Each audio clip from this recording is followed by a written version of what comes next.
Bonsoir et bienvenue dans les histoires d'un soir d'été.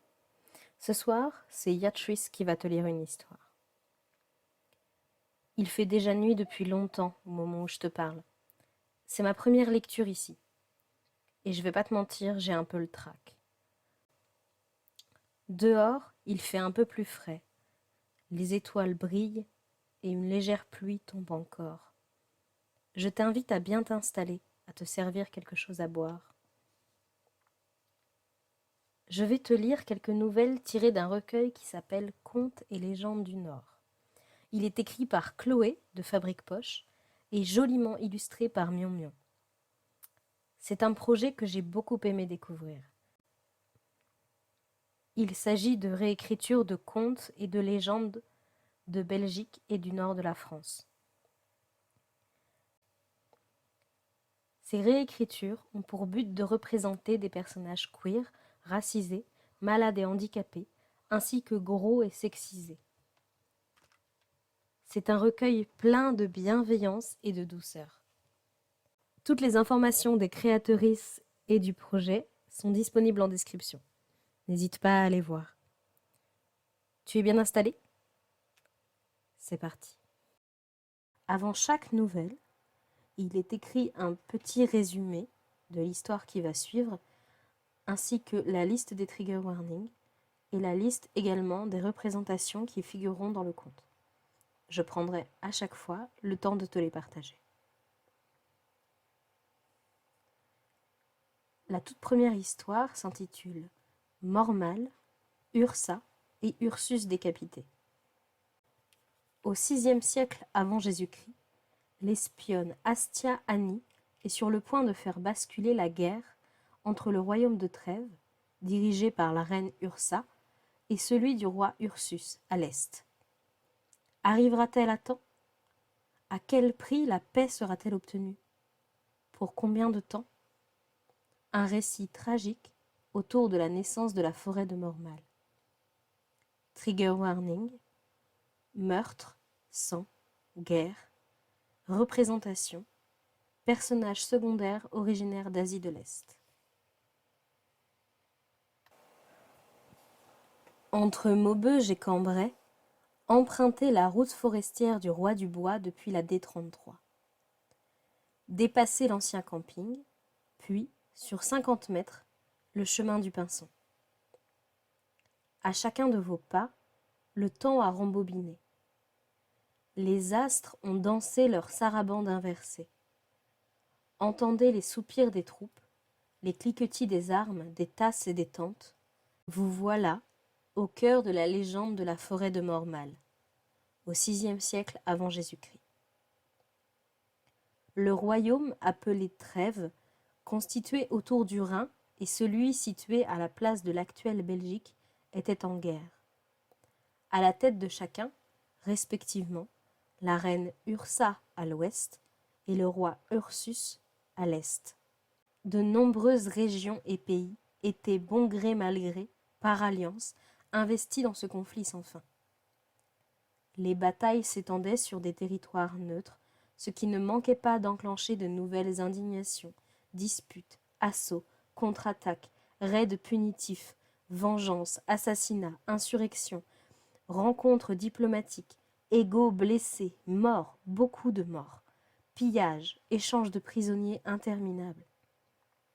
Après une énième offensive, ce soir-là, les troupes se reposaient. Seule, l'espionne Astia Annie courait à perdre haleine vers le camp d'Ursa. Les puissantes et les puissants s'arrachaient ses services par-delà les frontières de l'Altaï, où elle avait fait ses premières armes. On disait que quiconque avait les faveurs d'Astia obtenait automatiquement tout ce dont il pouvait rêver. Mais au final, personne ne savait jamais pour qui elle travaillait vraiment. Personne ne savait non plus depuis combien de temps duraient les hostilités. Les combattantes et les combattants étaient à bout et ne voulaient plus entendre parler d'autre chose que de nourriture ou repos. Les chefs des armées le savaient et préféraient perdre 3 batailles, tout l'or des coalitions plus 2 dents, plutôt que d'essuyer la honte d'une sédition. Tout était donc en place pour que la nuit soit paisible. Malgré tout, le chant des insectes avait un terrible goût de tragédie. Dans son sillage, Astia-Annie pénétra le campement d'Ursa. L'histoire était sur le point d'être bouleversée. L'espionne réclama une audience. « Le roi Ursus est malade. » La reine accusa l'information, incrédule. « En êtes-vous bien sûr ?» Si l'information était fiable, ça pouvait tout changer. « Certaine. Il n'est pas sorti de sa tente depuis le matin. J'ai pu entendre une discussion entre ses seconds. Il semblerait qu'il délire, et bout de fièvre, refuse les bains tièdes et s'enfouit sous des malles de tissu pour contrer un froid imaginaire. » Ursa trépignait d'excitation. Ursus, comme j'aimerais l'écraser, lui tordre les tripes et l'exiler au cœur de l'Atlantique sans équipage ni navire. C'est une occasion inestimée pour remporter cette guerre. Seulement, Astia glissa un « et de la faire cesser » avant que la reine reprenne.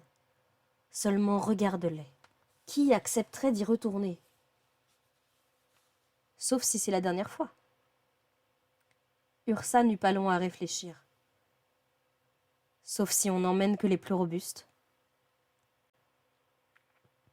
Les tractations, discrets chuchotements, signes secrets échangés, délibérations et négociations se prolongèrent jusqu'à la minuit. La cohorte de volontaires se retrouva à un bosquet de là. Après 2 heures de marche, guidés par Astia, les guerrières et les guerriers atteignirent le baraquement adverse par le versant de commandement. La reine Ursa arrêta son bataillon. Elle devait être seule pour ce qu'elle s'apprêtait à faire. En une seconde, furtive, Ursa disparut derrière la toile de tente du belligérant. Le roi l'avait-il entendu venir? La pièce était déserte, enfin, c'est ce qu'elle croyait. Panique. Une carte renversée au sol, des armes et des coffres, une torche crépitante, un gros tas de peaux de bêtes. Astia avait-elle bien entendu? L'espionne ne l'avait-elle pas trahi? Et si c'était un piège? C'était trop tard pour y penser. Soudain, au coin de l'œil, la reine aperçut un minime mouvement. Les peaux de bête, ça lui revenait. Ursa saisit son glaive et le glissa, à l'aveugle, entre les peaux. Elle reconnut la sensation de la lame qui pénètre les chairs et immédiatement l'écrasa de tout son poids. Pas un cri, juste une flaque d'hémoglobine qui collait ses semelles. Elle entendait la course discrète de ses alliés qui frôlaient le bâtiment à l'assaut du campement. À l'entrée, un quartier-maître, venu apporter quelques soupes ou potions à son roi. L'écuelle se brisa. Ursa tenait la tête du roi ennemi entre ses mains. Au petit matin, la guerre s'achevait. En souvenir, douleur, la plus grande tuerie qu'elle n'ait jamais connue. On dit qu'alors, en honneur de la paix retrouvée et en mémoire des destins écourtés, pour chacune de ces vies enlevées, un arbre poussa. Une futaie de 10 000 hectares comme une frontière, un sas entre les régions autrefois hostiles, des chênes, des hêtres, des cerfs aussi, virent le jour. On appela la forêt Mormal, les grands méchants. Pour toujours se souvenir, sans percevoir que l'écho de son patronyme résonnerait déjà des insoutenables et macabres Première puis Seconde Guerre mondiale qui allaient passer par là. Quand la paix revint enfin, la forêt de Mormal se renforça à nouveau. Certaines et certains disent que les arbres abriteraient encore l'esprit des mortes et des morts de guerre. Prenez garde, quand le ciel s'obscurcit et que tout est calme, vous pourrez observer les géants et les géantes de bois se déplacer et se retrouver en quelques coins reculés pour festoyer et rattraper le temps volé.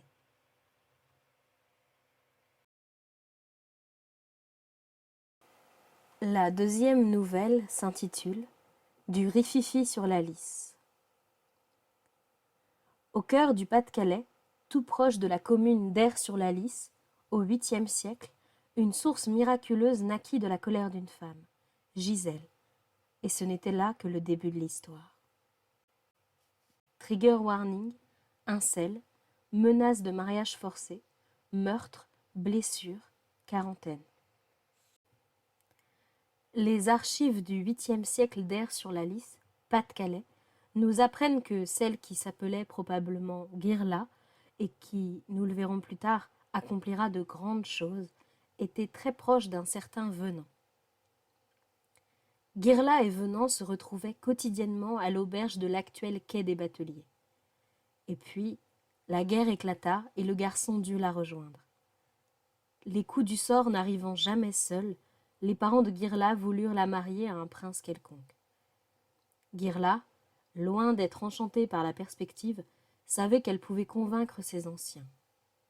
Au dîner, forte de sa plaidoirie longuement préparée, elle avançait les arguments avec tant de verve et de brio que ses vieux étaient sur le point d'être convaincus, quand soudain un servant fit irruption.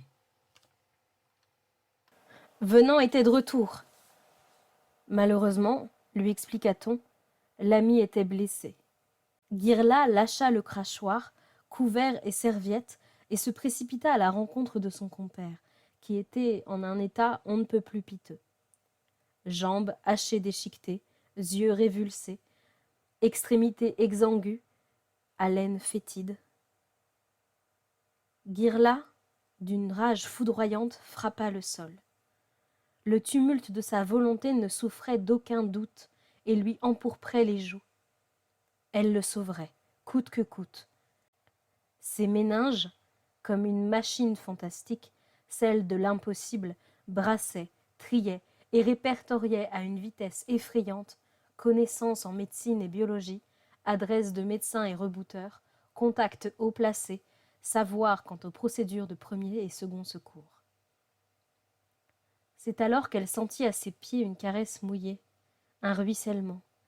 Là où elle avait battu le sol, une source jaillissait, claire et parfumée.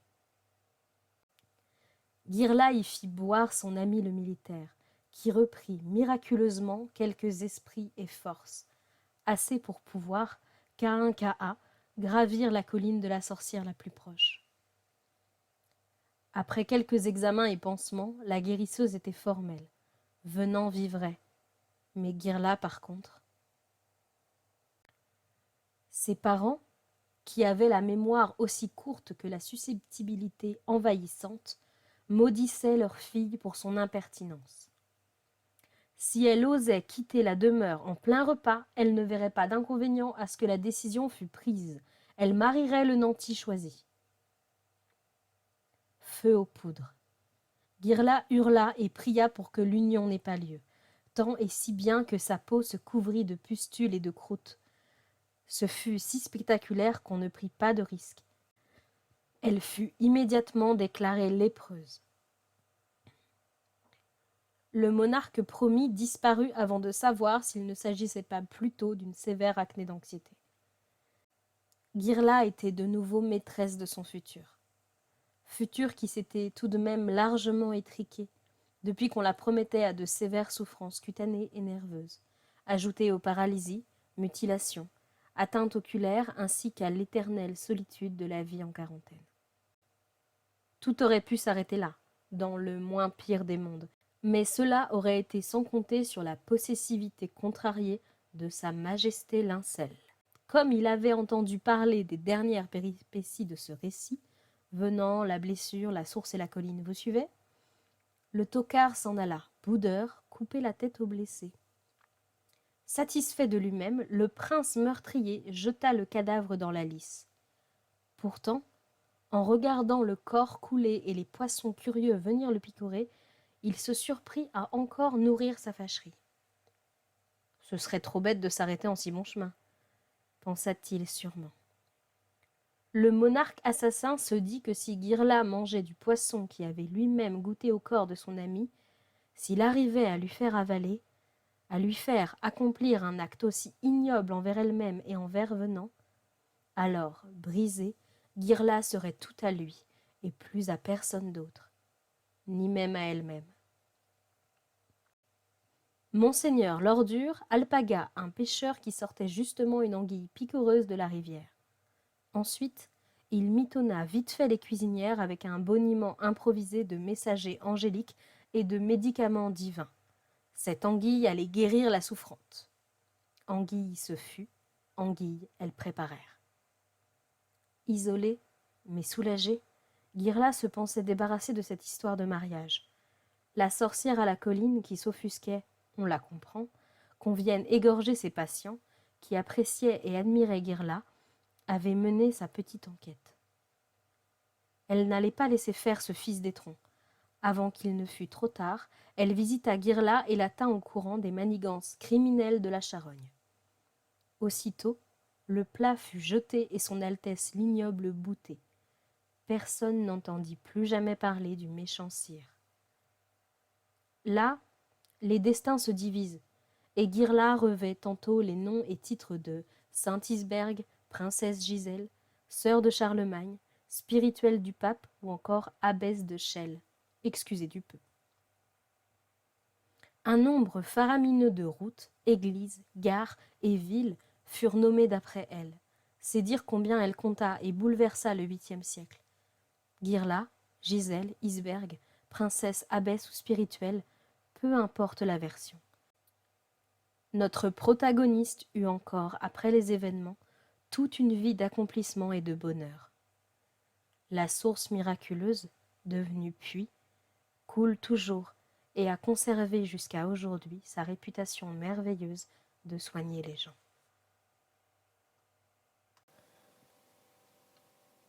Troisième nouvelle. Mère de Flynn. Une histoire à propos des migrations et de l'hospitalité, sur fond de romances lesbiennes, transmise depuis le XIIe siècle dans les environs de Douai. Représentation, relations et personnages lesbiennes, femmes noires, femmes d'Asie de l'Ouest.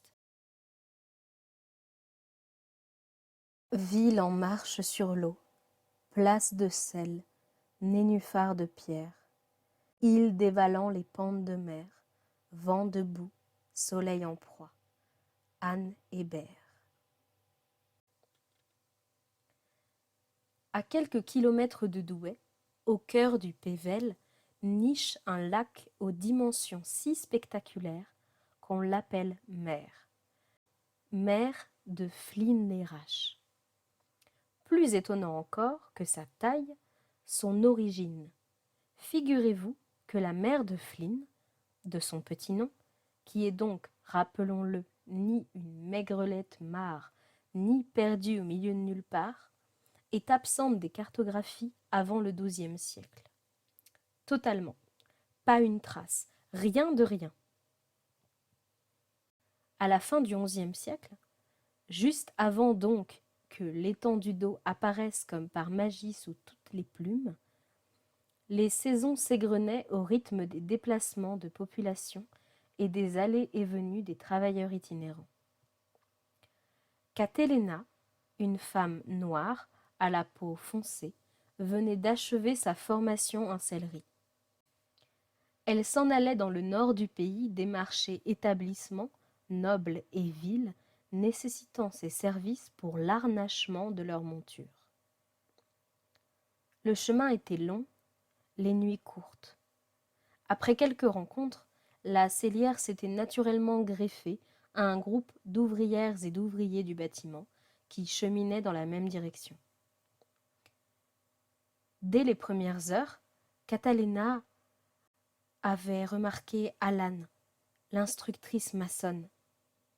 Dans l'équipe, certains et certaines ne s'adressaient pas la parole. Si Catalina sentait parfois la tension des désamours palpables dans l'air, Alan, d'une remontrance, prévenait les disputes et d'un regard y mettait terme.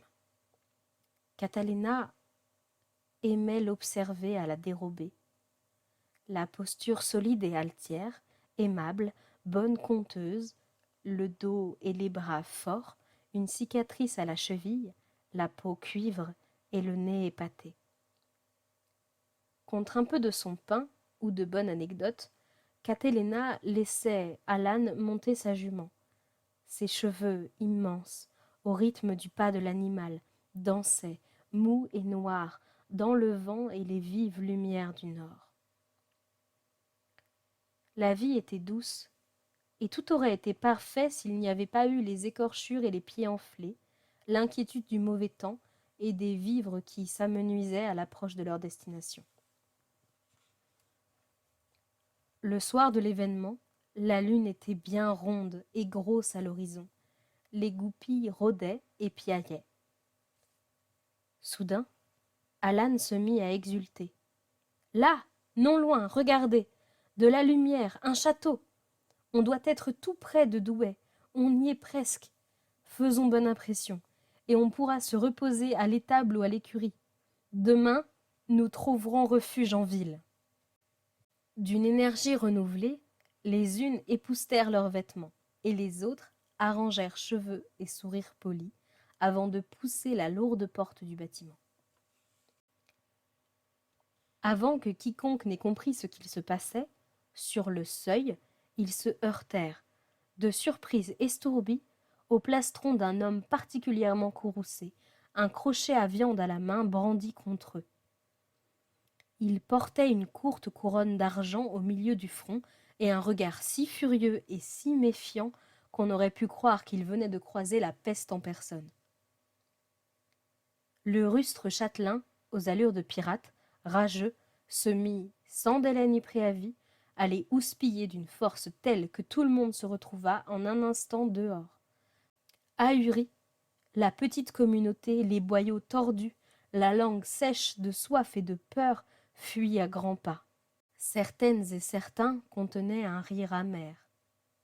La cohorte attendit d'être à bonne distance avant de poser bagage. À croire que le sort était contre eux. Il se mit à vanter si fort que plus personne, malgré les jours de marche, la contrariété, la fatigue et la faim, ne pensa plus à dormir.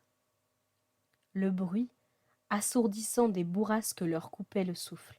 Le groupe lutta, s'agglutinant ensemble, la jument et les plus jeunes, effrayés, au centre. Ils chantèrent, et lorsqu'il n'y eut plus aucune note à entonner, Alan lança contre la tempête « Que celui qui possède sans partager plus de murs que je n'ai d'années soit maudit. » Catalina poursuivit. « Je fais le vœu solennel de ne plus jamais servir l'ignoble qui nous laisse dormir dehors. » Puis vint le tour du charpentier.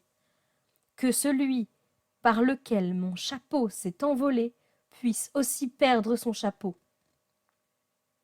Le lendemain, Catilina fut la première à se réveiller. Ensuquée, elle avait de la terre plein la bouche et les lèvres collées.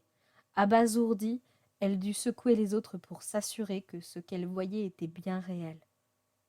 À la place de la lune, gigantesque, le soleil brûlait leur rétine. Et à l'endroit de la forteresse, de l'eau claire et étincelante, à perte de vue. Si calme. Quelqu'une dans le groupe se mit à crier « C'est la mer !» Et le nom resta. La rencontre de la veille était-elle le fruit d'un mirage? Qu'advint-il du méchant seigneur et de son château? Était-ce là la faute de leurs vœux délicieusement insolents? Était-ce l'œuvre d'un châtiment divin ou celle d'une chute de météorite? Qui saurait le dire? À la fin de l'automne, le temps et les rapprochements successifs ayant fait leurs œuvres, Catilina et Alan ne purent se quitter. L'amour au corps et à la bouche, la légende comme souvenir de cette nuit inquiétante et mystérieusement cataclysmique qu'elles contèrent à qui voulait l'entendre.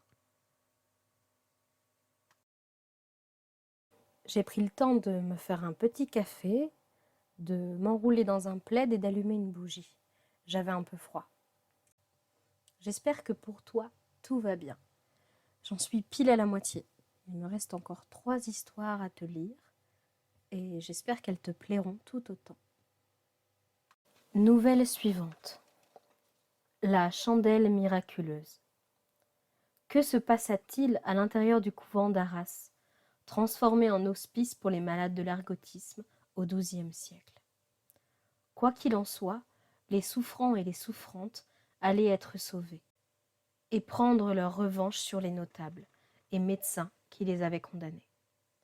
Trigger warning, monde validiste et eugéniste, plaie, captivité. Représentation, personnages malades et handicapés. Au début du XIIe siècle, dans la ville d'Arras, les famines et l'ergotisme faisaient rage. Ce printemps 1105, on avait réuni, dans un des couvents, les 144 malades de la région. Le mal qui accablait l'assemblée portait autant de noms qu'il y avait de patients et de patientes. Feu caché ou maudit, occultus ou sacer ignis, l'ergotisme rongeait les systèmes nerveux, gangrenait les membres et provoquait de violentes hallucinations. L'intoxication aux alcaloïdes produits par l'ergot, un champignon du seigle, dévorait ses hôtes d'intenses brûlures internes. La majorité de ces victimes allait rendre le cimetière encore un peu plus bossu qu'il ne l'était déjà. Ce n'était un secret pour personne. En ville, nombre de familles, amis et passants et passantes les craignaient comme des possédés. Même les médecins refusaient de les examiner et de les panser. Bien sûr, certaines et certains s'agitaient pour qu'on leur procure le minimum. Un peu de dignité, proclamaient sentencieux et sentencieuses, c'est le là, toujours en prenant garde tout de même de ne pas trop s'approcher. Aux portes de l'hospice de fortune, chaque jour, on déposait de grandes caisses de vivres, des draps et cataplasmes de moutarde. Les fiévreux et fiévreuses et alités devaient se les partager et s'aidaient, chacun et chacune, pour appliquer les onguents sur leur corps meurtri. Le 24 mai de cette année, au couchant, des trouvères, instruments à la main ou sur le dos, s'amarrèrent devant les fenêtres de l'aile sud du dispensaire improvisé et entonnèrent leurs chansonnettes. L'ombre d'un chapeau sur une flûte, des mains calleuses sur un rebec, une vielle à roue et un tambour. Égarés, employés, voyageuses et voyageurs, salut! Quelques patientes qui vivaient de ce côté-ci du bâtiment et avaient l'esprit un peu plus clair que les autres tendirent l'oreille. Violette Adhémar était l'une d'elles.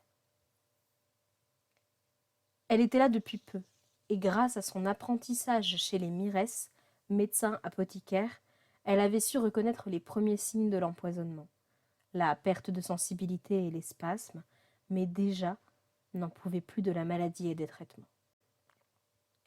Violette, qui avait une excellente mémoire des gens, reconnaissait autour d'elle les plus précaires de la cité.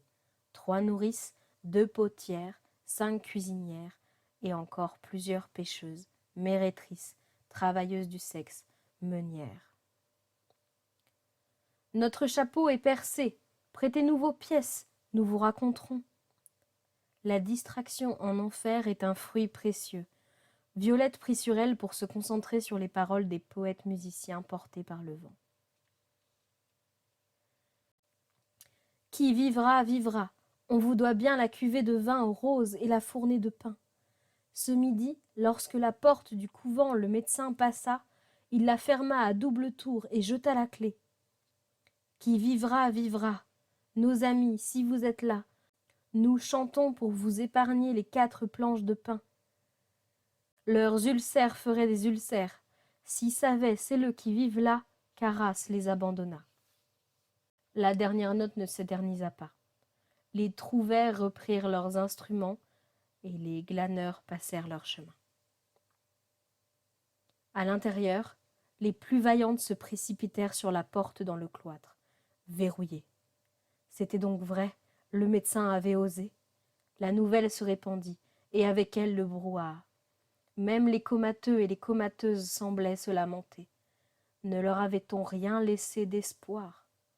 Comment pouvait-on leur retirer cette dernière miette de confort, les condamner, les faire mourir en les isolant et en les affamant? Les malades étaient plus seuls que jamais. Que faire? Violette serrait les dents, quand elle aperçut juste à ses côtés une femme émaciée, le regard triste. Elle en était certaine, elle ne faisait pas partie des hospitalisés. Quelqu'une d'autre l'avait vue, puisque de l'autre côté de la cour on cria « Une lavandière de nuit !» Une rumeur, comme un frisson dans la foule, un présage de mort. Les souffrants et les souffrantes qui essayaient de se frayer un chemin vers la sortie définitivement close faisaient soudain, sauf qui peut, machine arrière. La lavandière, imprégnée de cette odeur écœurante d'iode et d'algues, posait sur eux un regard vide, comme désintéressé, ennuyé. Violette, qui n'avait pas bougé, tremblait. De la sueur, peur liquide, perlait à son front crayeux. Au moindre geste de la lavandière, les malades implorants et implorantes reculaient d'un pas. Quand la mystérieuse apparition ouvrit la bouche, un murmure raclé s'en échappa. Seuls les plus proches entendirent la supplique. Puis la lavandière se figea en une statue de stuc. Dans ses mains, un cierge. Violette, qui avait tout entendu, passa le mot. Pour sauver les malades, il fallait faire tomber quelques gouttes de cette cire dans de l'eau et en arroser leurs plaies. Les plus aptes se relayèrent laborieusement à veiller le feu, organiser les gens, défaire les pansements, rassurer, expliquer la situation et l'expliquer à nouveau à celles qui oubliaient. Les gouttes de bougie faisaient dans l'eau de la cruche de petites billes nacrées et tout autour une auréole de liquide chauffé et iridescent. Le matin, les 144 étaient sauvés, amputés, boiteux et boiteuses, fatigués, et par moments délirants, elle et il abattirent la porte. Avant même que la gronde des rescapés atteigne les beaux quartiers, les médecins et les notables coupables disparurent et ne revinrent jamais. Violette Adhémar chercha tout au long de sa vie les ménestrels, étudia la lavandière devenue statue, à moins que tout ça ne fût l'inverse, qu'un mirage. Le doute l'accablait parfois. Elle rédigea maintes et maintes courriers, carnets scientifiques, d'enquêtes et de voyages, sans jamais ni retrouver leurs traces, ni élucider le mystère.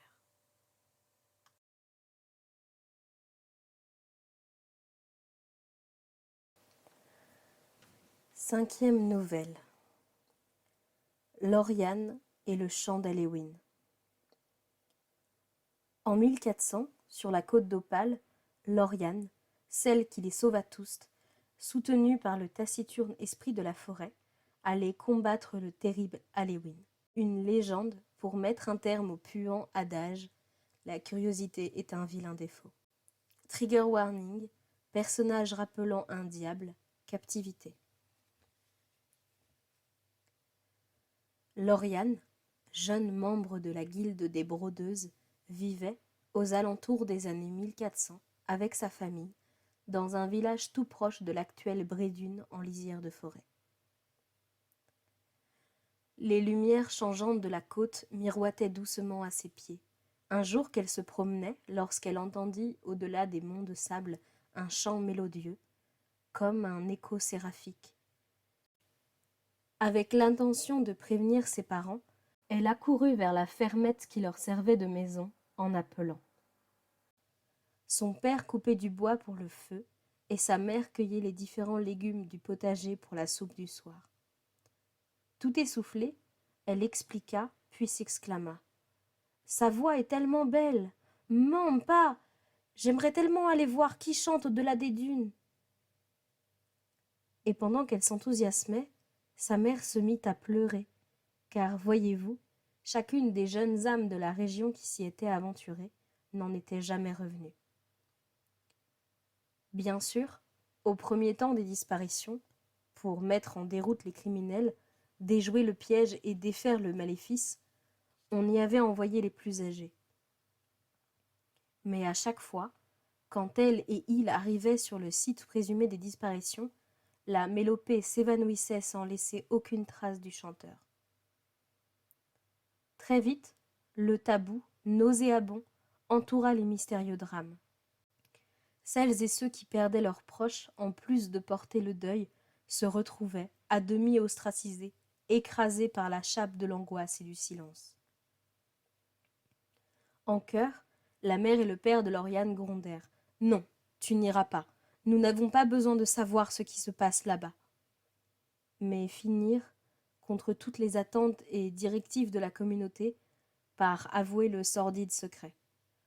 Peut-être que si Lauriane savait, elle se garderait de se mettre à son tour en danger, pensèrent ses parents. Ne les en déplaise, Lauriane ne l'entendait pas de la même oreille.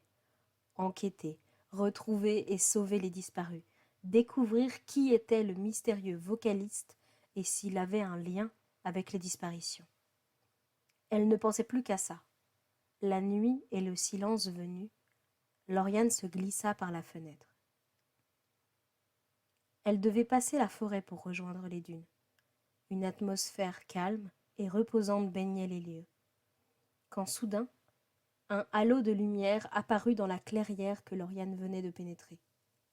La silhouette qui se dessinait, auréolée de feuilles, dit d'un ton maussade et monocorde. Tu es bien courageuse de vouloir découvrir qui est le chanteur, malgré ce que tu connais du funeste sort des jeunes qui se sont aventurés avant toi. Lauriane n'aimait pas vraiment ces mots teintés d'une lointaine menace. Qui êtes-vous pour juger de mon courage ?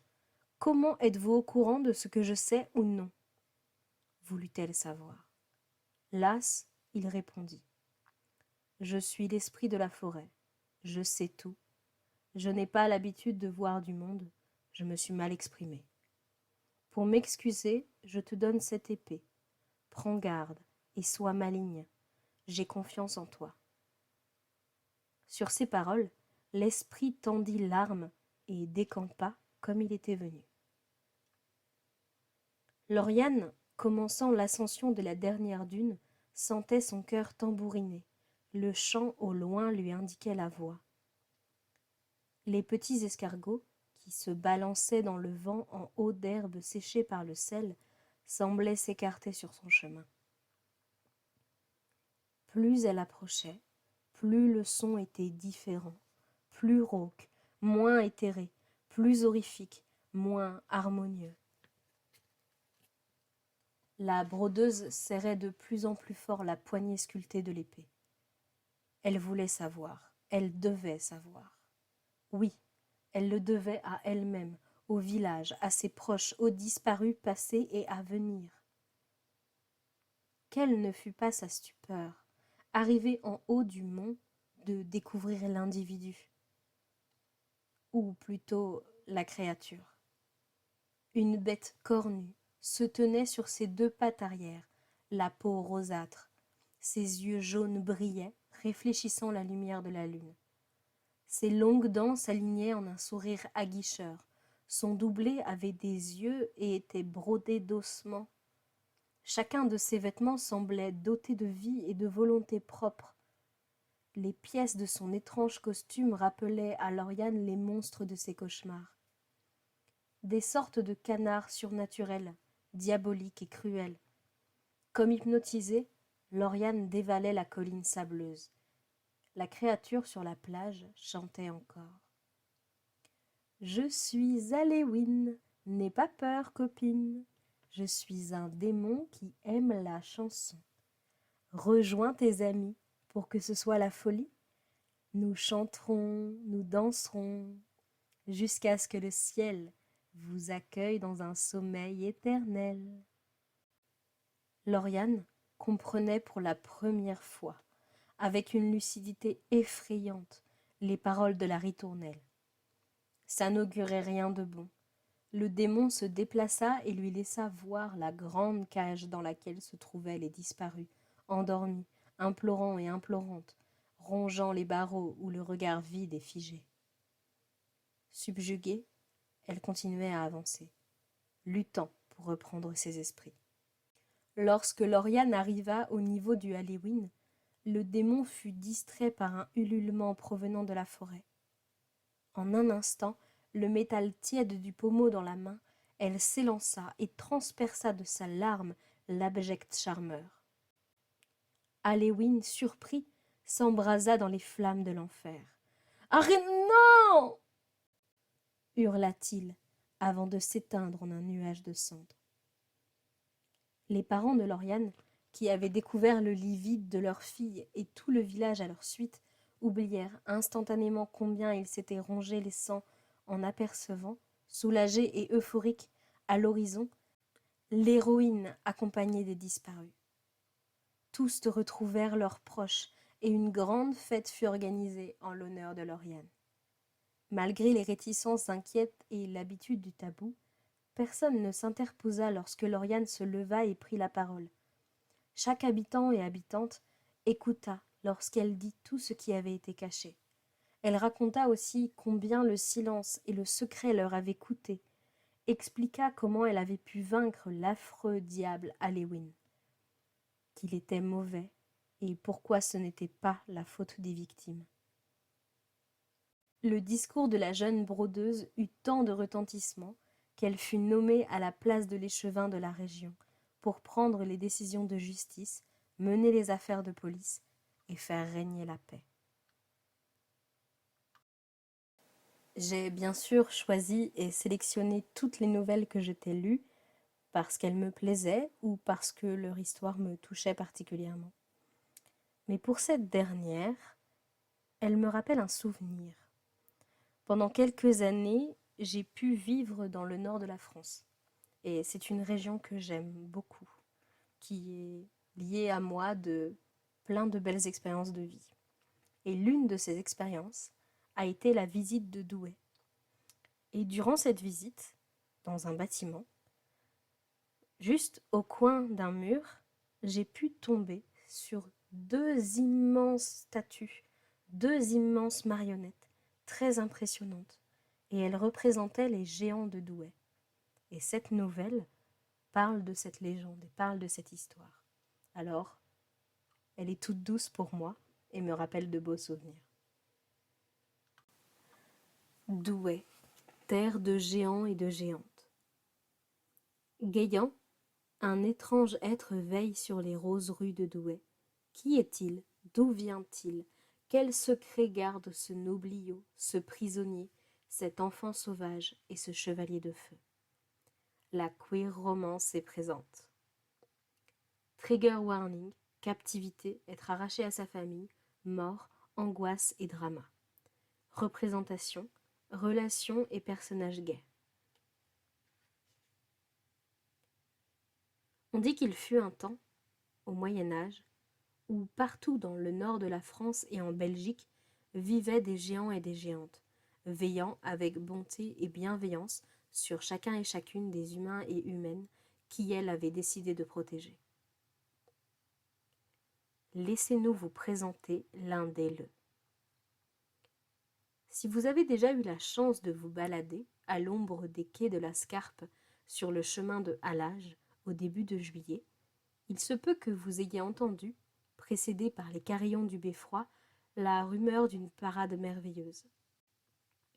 En tendant l'oreille, en suivant les tambours de cette drôle de possession, vous vous seriez retrouvé sur la trace des géants d'osier, reliques d'un temps passé, ancestral. En plongeant au cœur du carnaval, en vous approchant encore, vous auriez pu lever le regard à environ 8,50 mètres du sol et apercevoir, couvert d'une cape écarlate, Guéant. Son nom signifie géant en picard. Qui est-il? Pour le savoir, nous devons remonter jusqu'à la fin du 7e siècle. Morand, fils de grande famille, était un notable respecté. À ce titre, lui incombaient nombre de responsabilités, charge d'office et de décision.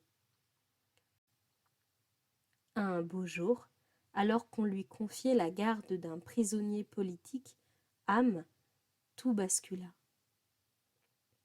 Le détenu fut conduit dans une cellule de l'abbaye, mais dès les premiers jours, Morand, troublé, le libéra.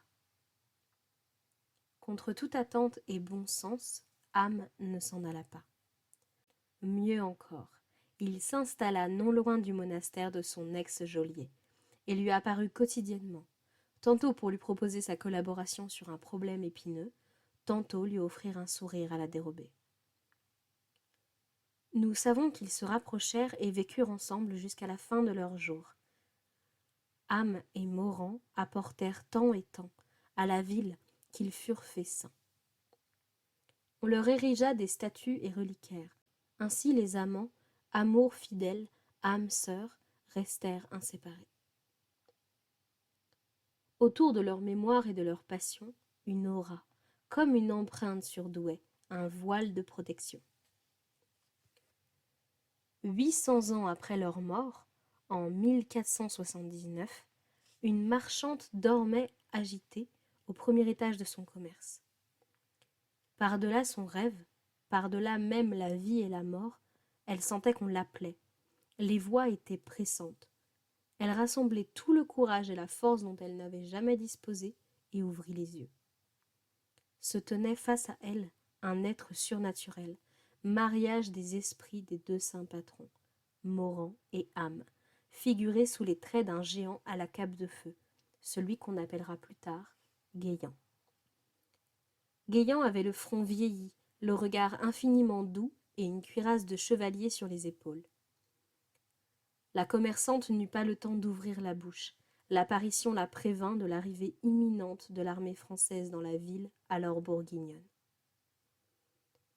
Lorsqu'elle se réveilla, la commerçante se précipita pour, à son tour, délivrer le message. Au même moment, une sentinelle qui faisait sa ronde depuis les remparts roses se figea devant un bien étrange balai. L'horizon fourmillait d'uniformes et d'armes brandies.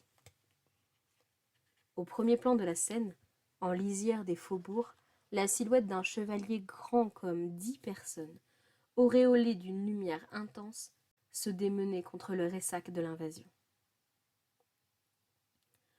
Le Gaillan, fusion des âmes de Morand et Ham, y mettait une énergie telle que 3 heures plus tard, l'armée adverse battit la retraite. 200 ans plus tard, au XVIIe siècle, un forgeron recueillit un enfant. Sauvage, il avait grandi selon toutes les apparences, hors des sociétés humaines. L'homme fut frappé par, au-delà de la force et la taille herculéenne du petit, par ce visage poupon dans lequel on pouvait déjà distinguer les traits du chevalier fantastique qui avait jadis protégé Douai. Il l'appela Jean. Se pouvait-il que le géant Guéant soit revenu à la vie? Pourquoi maintenant? Quel type de danger pouvait bien les guetter? Était-ce bien vrai que Morand et Ham s'étaient incorporés en une même âme et maintenant un même corps? Jean, plein de cette béatitude d'enfant, ne répondait jamais. Tandis que les questions étaient sur toutes les bouches, on tenta de lui apprendre à se tenir debout, manger à une table et travailler à la forge. Des années plus tard, un soir, Jean s'éclipsa dans la campagne. Enfant des bêtes, arraché à sa famille ours par les humains et les humaines, il s'était promis de retourner régulièrement saluer et câliner ses adelphes. Cette fois-ci, le forgeron, son maître, l'avait suivi. Arrivé au repaire de son frère ours, Maloré, le forgeron sortit de sa cachette et les menaça. Jean se défendit. Sa canaille de patron se fâcha. « Ne t'a-t-on pas tout donné, alors même que tu n'étais pas de notre sang? Honte à toi! Va donc mourir !» Jean attrapa un caillou et le lança de toutes ses forces. Paf! Comme l'intérieur d'une coquille d'œuf qu'on perce de part en part, le crâne de l'artisan se déversa sur la terre fraîche. Les administrateurs voulurent le mener en prison, mais Jean, plus fort à lui seul que toute la garde réunie, ne les laissa pas faire. Un des notables proposa alors un pacte. « Tu es robuste et précis. Tu ne vaux rien en société ou au travail. Mais si tu jures de protéger la ville, nous te laisserons libre. » Il ne valait mieux pas plus contredire ces vils orgueilleux, pensa Jean, qui serrait fort les dents pour ne pas laisser s'échapper un « Quelle liberté! Quelle malhonnêteté !» Bref, il répondit « D'accord. » L'ours Maloré fut nommé son bras droit. En 1667, une rumeur, disant que Vauban, parti à la conquête de la Flandre, était aux portes de Douai, arriva aux oreilles de Jean, inquiet. Maloré était de tour de guet à l'avant-poste. Il risquait de se retrouver en première ligne, au cœur du tonnerre de la guerre. Jean décida d'échanger leur poste sans expliquer à son frère la rumeur, ses inquiétudes, le danger. Quand Jean eut l'intuition que c'était trop tard, la ville était prise, les ennemis étaient passés par des tunnels et avaient contourné les lignes de défense. Son frère était mort. Jean pleura toutes ses larmes d'impuissance et s'enfuit au-devant des champs. Depuis, personne n'a jamais recroisé ni Saint-Maurent, ni Sainte-Âme, ni un cygne, ni le fameux Guéant ou sa réincarnation Jean. Mais on dit que, porté par le carnaval, de l'intérieur de sa poupée d'osier, il guette les passants et les passantes, protecteur mélancolique, blessé et puissant. Cet épisode des histoires d'un soir d'été est maintenant terminé. J'espère vraiment que tu as passé un aussi bon moment que moi. Si tu as envie de lire les 9 autres contes de ce recueil et de découvrir le travail de Mion Mion, l'illustratrice, ainsi que de Chloé, l'auteurice, tout est en description. Je te souhaite de belles soirées d'été et te dis à demain pour de nouvelles lectures par Abby.